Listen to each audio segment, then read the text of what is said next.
Well, Jocelyn, it is true that government has finally conceded to the opposition proposal to have Article 83, Clause 4G to be relegated from the entire electoral reform process, that mainly this article was very dangerous to the fact that it would be empowering secretary generals of the party to influence parliament to kick out MPs belonging to their mother parties in the event that they disagree with their mother parties in their caucuses, or go on to extremes of making factions within parties, or making alliances with other parties on the other side of parliament.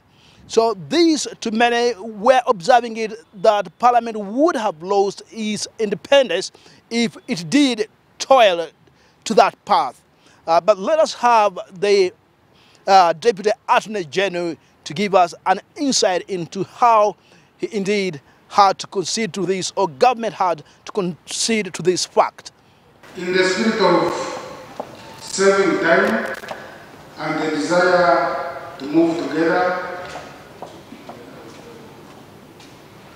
we are now conceding to the motion as is proposed by the movers.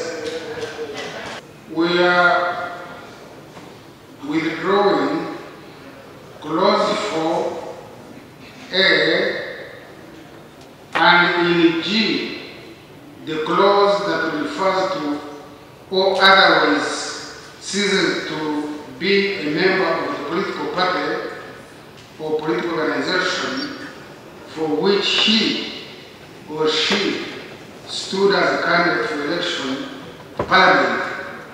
But all is not over. The Attorney General still proposed to Parliament that this matter at a later time would be referred to the Constitutional Review Commission, probably sometime next year. If you read the majority report, it proposes, and we agree, that after the passing of these amendments, government should set up a Constitutional Review Commission.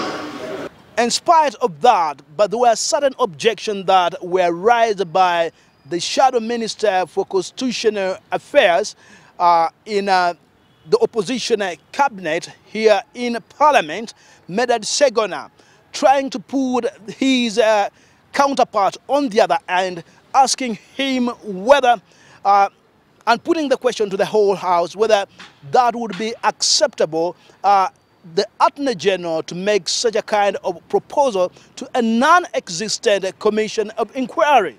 An opportunity is before us as Parliament to do the work we are constitutionally obliged to do, and that we have been asking government to provide us with the material.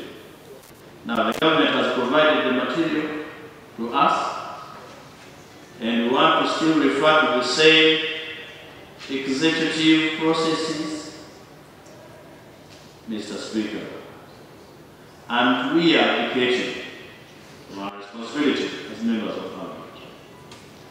But of course, this could not just go away from the floor of Parliament without the Speaker of Parliament really giving his ruling on this contentious matter, where the Attorney General was referring to a non-existent Constitutional Review Commission. The Speaker is not aware of the existence of a Constitutional Review Commission as of now. We do not know whether we can refer a matter to an entity that is not in existence, unless the Attorney General can tell the House that there is a Constitutional Review Commission that is functional, to which a matter can substantially be referred to. Well, but after relegating a Clause 4G from this whole constitutional amendment pact, what is left for the bill?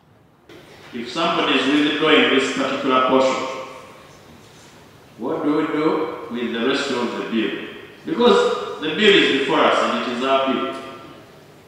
However, because as Parliament brought this motion and added them, what do we do with the bill? My view is, Mr. Speaker, we would have to deal with the bill rather than referring to the same commission, and the process in the end will come back to us. Timothy Sibasi, the Star Vision here, the Ugandan Parliament, in the capital, Kampala.